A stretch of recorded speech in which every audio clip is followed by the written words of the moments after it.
For a simple tree and a simple fruit, the oil palm tree and the palm oil fruit bunch that grows on the tree, there sure has been a lot of fuss. You might almost call it a war.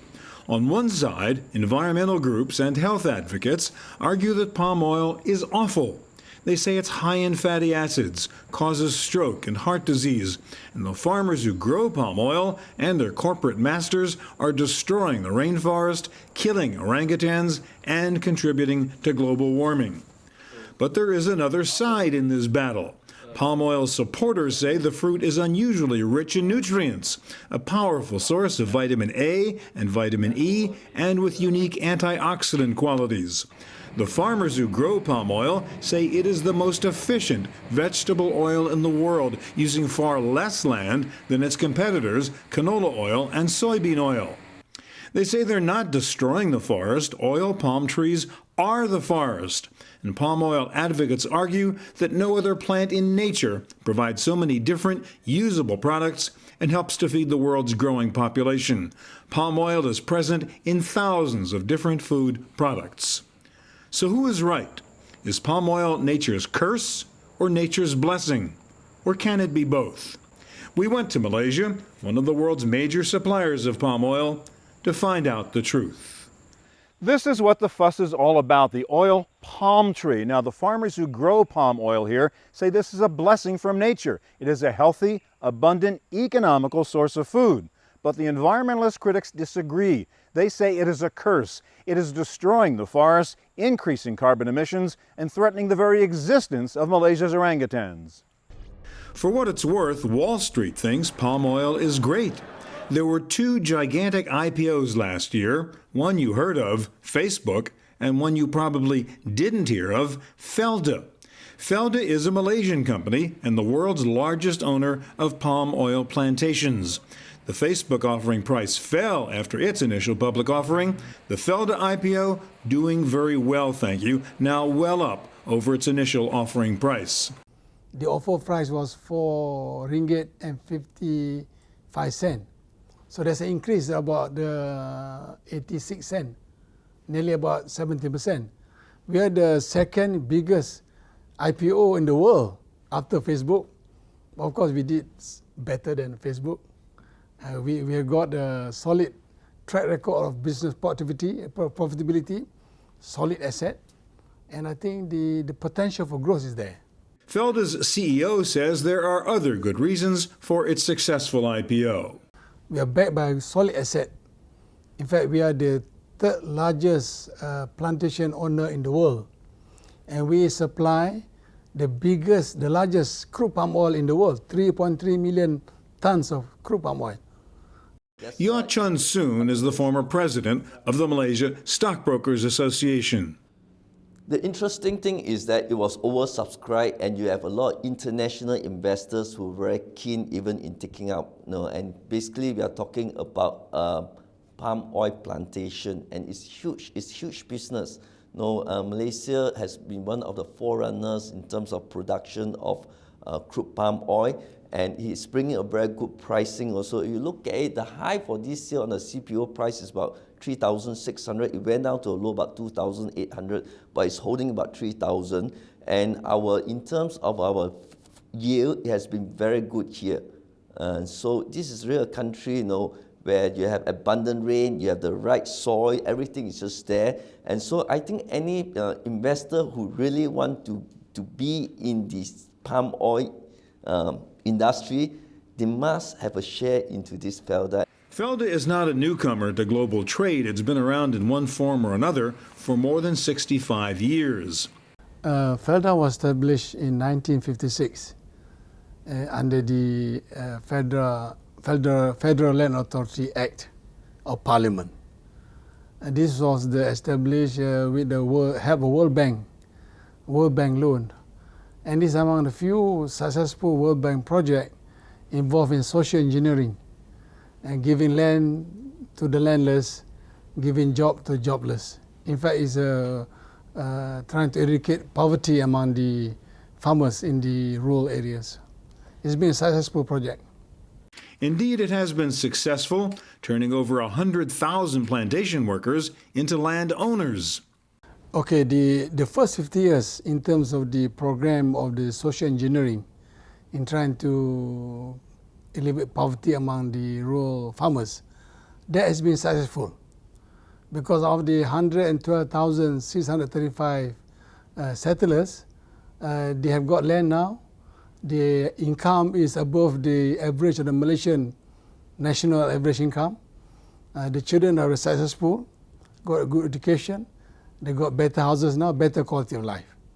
If you really look at what we have done with the oil palm industry, we have taken a lot of people out of poverty through government programs, the organized smallholders, for example. We have put smiles into the faces of a lot of people in the oil palm industry, and I think this is something that we can develop. There are countries in Africa, perhaps, in which the model that we have done in trying to go into smallholders development in an organized way can perhaps be adapted. The new publicly traded Felda has many parts, some governmental, as in the past, helping settlers, but some highly entrepreneurial, seeking to leverage the company's vast assets. The commercial part is the non-settlers' land. There are 350,000 hectares of land belonging to Felda, which was given by the state government. That part has been corporatized or into the IPO scheme. The 500,000 hectares of land belonging to the settlers, that continue to be with the settlers. In fact, most of the settlers got a title for the land. So that part has not been disturbed. So not an inch of the settlers' land be taken away in the IPO process. The success of the Felda stock offering is even more surprising given the current political climate in Malaysia. The country is gearing up for a national election when everything has a political overtone, which is sometimes good and sometimes bad. Kamal Malhotra runs the United Nations Development Program here in Malaysia. He says there may be more to the Felda IPO than meets the eye. I think this whole question of the IPO and all of this is an attempt to, well, obviously in a political year it is seen by many as a way to get loyalty in terms of votes. I haven't followed it totally closely, but I do believe that there are many risks associated with this, because it's like any group of people that haven't previously been given cash in large amounts. A lot of these people could over time lose the real assets of land that they have, especially depending on what happens to the market. So I think there are real concerns, and of course there is a group of Felda settlers who are opposed to it. There are many, of course, who welcome it, and in a politically polarized context and in an election year, it's politically one of the hot potatoes. It was a hot potato because some farmers and workers and plantation owners were concerned that they would not get their fair share out of the IPO's proceeds. People want to obtain maximum benefit from the oil palm industry, whether they are the big plantation, the smallholders, or the indigenous people. They want a piece of the cake, so to speak, because oil palm provides that opportunity to become rich, to become prosperous, to be able to educate their family, children, and so on. So the idea behind all this tussle is for them to be given a piece of the action. Tan Sri Datuk Dr. Yusuf Basiran is CEO of the Malaysian Palm Oil Council. He concedes there have been some disputes over where the IPO money has gone, but again he says it's just part of palm oil politics. Unfortunately, such controversies, while they are being taken up and solved at the court level through our national laws and provisions such as that, outside third parties, NGOs try to come and use their financial power to get the native to become more let's say, aggressive in trying to claim their rights and so on. But this is all either politically motivated or NGO motivated. The non-governmental organizations have to understand the problem. You know that what we are trying to do in this part of the world, for example, it is not to annihilate tracts of land that are under forest cover and not to destroy the environment, but to provide for a people. There has to be a balance. The world has to recognize that there has to be a balance between people, planet, and profit. Yeah, and I think we should be able to help the people by utilizing the resources of the planet. But of course, we have to make sure that there is balanced development. This is not the last time we'll hear about the palm oil industry's concern with the influence of the NGOs, the non-governmental organizations, but Tan Sri Basaran says they are making a mountain out of a molehill. To us, it's not a problem, but a lot of the NGOs want to make it look like it is a problem. What the people want is they want to be planting oil palm, benefiting from the palm oil industry as it expands from year to year, because the oil palm industry generates 80 billion ringgits of income to the country now. And 80 billion ringgits is equivalent to about 20 billion US dollars. And there is plenty of money to be shared around the country by the people of the country, and therefore they don't want to miss out on this opportunity. But not everyone agrees that the distribution of Felda cash was handled fairly, especially in this multi-ethnic society. The Felda scheme has had a positive impact on the lives of certain groups of people, but simultaneously a lot of, particularly the Malaysian Indian population, has been displaced. And a lot of the urban poverty that you now see in Malaysia can be traced back to particularly Indian plantation workers no longer having land, because the Felda scheme has essentially favored Bumiputra. Bumiputra means roughly son of the land, and generally it refers to the native Malays.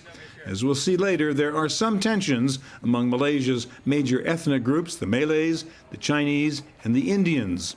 But there is no question that overall, this Felda IPO has been seen as a financial success and a new opportunity for Malaysia to grow as a major player in the international economy. Dr. Ye Kim Leng is chief economist for RAM Holdings, the Moody's of Southeast Asia. When we look at the IPO from a larger perspective, I think there is an opportunity for large companies to actually to create a more efficient industry, basically through economies of scale, and more importantly in terms of downstream processing to add value. That opportunity will come especially if with that kind of corporatization of the plantation sector. Felda used to be a small shareholder.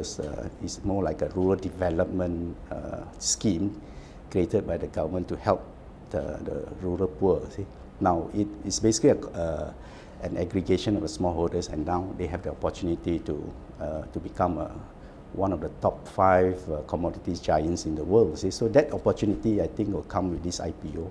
And with the palm oil industry plagued by environmental issues and concern about deforestation, it is ironic that one reason for the positive response to Felda's IPO was the argument that more money in the hands of the major growers of palm oil would be good for the environment. From a longer-term perspective, we are looking more in terms of its ability to enhance its value so that it can actually reduce the size of plantation needed to sustain its operations by going downstream into higher value-added processing. I think that's the key to the success in terms of creating greater efficiency and what we call environmental sustainability without the need for further deforestation. Felda may now be a very successful global enterprise, but it believes its success is based not only on good business acumen, but on an overriding business philosophy. In Felda Global Venture, we always go by the 3P principle. Of course, people come first, the planet is also important, and profit is important. So if you have the 3 together, then you can grow the business well. The society will benefit, the environment also will be sustainable. So that is the philosophy here. So why were investors so hot for Felda? Its palm oil trees and the fruit that comes from the trees can be turned into countless different products. There is almost no waste. There's food in the form of vegetable oil. There is wood from the trunk of the tree. There is biodiesel fuel using processed palm oil. There are health supplements. There are compressed briquettes used for home heating. There is fiber used for bedding, and fertilizer, and particle board, and it goes on and on. All from a 25-foot tall palm tree that, by the way, is a perennial and bears fruit for 25 to 30 years. It's made lots of farmers rich and boosted the standard of living for hundreds of thousands of Malaysians. So what is the problem? This is one of the problems: the intelligent and human-like orangutan. We're in Kuala Lumpur now, a hustling, bustling metropolis of some 7 million people. But if we were to travel to the east about 1,000 miles across the South China Sea, we'd get to the island of Borneo and the two Malaysian states of Sarawak and Sabah. Now, it's a lot less developed over there than it is here on peninsular Malaysia, but nevertheless a lot of controversy in the state of Sabah, because it is the home to some 20,000 orangutans. And the environmentalists say the palm oil farmers over there are destroying the forests and taking away the natural habitat of these orangutans. The orangutans are the stars in many of the NGO commercials attacking Malaysia's palm oil farmers and accusing them of killing orangutans and driving them into extinction. But the facts are a little more complicated than that. Datuk Sam Menan is the director of the Forestry Department in Sabah. Some NGO was making a statement that 300 orangutans have been killed over the last God knows how many years. We cannot deny that there are incidences of orangutans being killed. I heard that firsthand even before I joined this department. That was in maybe 2 miles away from town. The worker doesn't know anything, ignorant, probably panicked, and he tried to defend himself, and he probably killed them. I've also known of cases of orangutans being poached as bushmen. We have also taken action against that, but that was years ago. There have been many accusations about palm oil farmers here ravaging the land and even murdering orangutans. Tan Sri Sharir Abdul Samad is a government MP and the chairman of the Malaysian Palm Oil Board, and he is just a little suspicious of these claims. When we first heard about this land the size of 300 football fields being cleared to make way for oil palm plantations, there was subsequently another story that says that 300 orangutans die or are killed within the last 8 years. So what fascinates me is with this use of the 300 figure. 300 football fields, 300 orangutans, right? And this quickly brings to mind this idea of the 300 Spartans. Because 300 Spartans, they were under the leadership of King Leonidas of Sparta at the Battle of Thermopylae, if I'm not mistaken. So this figure of 300 seems too coincidental, and therefore is really something that has been invented.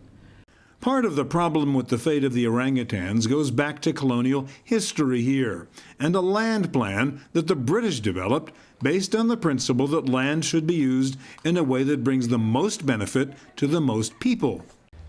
We had our planning done in 1970, 69-70, with the help of the British Overseas Aid Program. They did a land use study. They said this land you keep for forest reserves, parks, and wildlife, and these other lands, you give them out for agriculture because you cannot be overly dependent on timber. We followed that to the letter, and in such a manner that we reserve 53% and the other 47% we take out. But as with so many well-intentioned government programs, there were some unintended consequences. We never realized that good lands means lowlands. Lowlands means high biodiversity. High biodiversity means orangutans. means elephants, it means leopards. And these lands were given out on the basis of that study. By the time we realized it, when they started developing with money coming in from various investors, it was then that we realized there are pockets of orangutans here and there trapped and whatnot. And I will not deny that orangutans died, biodiversity died during that whole process. It's only now that we're realizing that we can perhaps dampen the effect of development. Answers to the orangutan question depend on who is giving the answers. Yes, the history is not good. But the story today seems quite different from what it was several years ago. And those who know the facts best and live next to the orangutans say the farmers are not now harming orangutans. Muniandi Manakam has been growing oil palm trees in Sabah for decades. Palm oil is still green, it's still trees with leaves, so orangutans live happily in the palm plantations, so it is an inappropriate allegation to say that their habitat is being destroyed. Even though we planted rubber and palm trees, it is still a forest and green, so no land has been taken away from the orangutans. The Malaysian government maintains a good percentage of the land as forest land, so it is not true that they take away natural habitat. Well, I think the orangutan, of all the species I've known here in Sabah, is a real survivor. I've seen them living in enclaves. They're not stupid. They're not going to commit suicide. They find the best ways to survive. They adapt to different changes in the food that's available. We, in the beginning, thought orangutans could only survive in virgin forest. Once you log a forest, it becomes secondary forest, orangutans will not survive. But they have changed, adapted the situation. In fact, there's a lot more food, a lot more fruits in this low-cover forest. And the orangutans, I think the majority of orangutans are actually found in low-cover forest. And they have adapted. And so I reckon that's not really a big issue. They adapt. Animals are not stupid. The claims on both sides are probably a bit exaggerated. But according to one man who knows the facts, the NGO claims of orangutans becoming extinct is just hyperbole. They have been making allegation that by 2012, the orangutans would no longer be living, would be extinct. But these are wild allegations, not substantiated. So here we are in 2012.